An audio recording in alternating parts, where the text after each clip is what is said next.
течение этой недели мы продолжаем целый цикл мероприятий, который был начат месяц назад, вот в этом текущем году, и мы продолжаем повышение квалификации государственных служащих, а на территории колледжа мы в течение этой недели проводим несколько курсов повышения квалификации с педагогическими и руководящими работниками системы образования.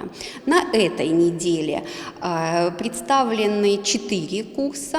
Мы работаем в аудиториях. Это директора и заучи общеобразовательных учреждений, учреждений среднего профессионального образования, то есть это тематика правовые организационные основы управления современной школы и современного колледжа.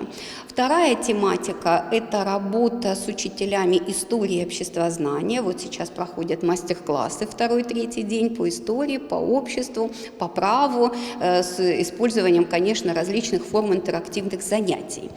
Третья группа – это работа с учителями английского языка, где коллега, преподаватель общается. Мы действительно ставим задачу не столько знания, сколько обмен навыками преподавания, какие-то новые образовательные технологии показать. Ну, вообще, это замечательная, конечно, инициатива Министерства просвещения, потому что данный опыт, который мы имеем возможность получить или обменяться с коллегами, это большая возможность. Было предложено много прогрессивных методик, такие как диктоглосс.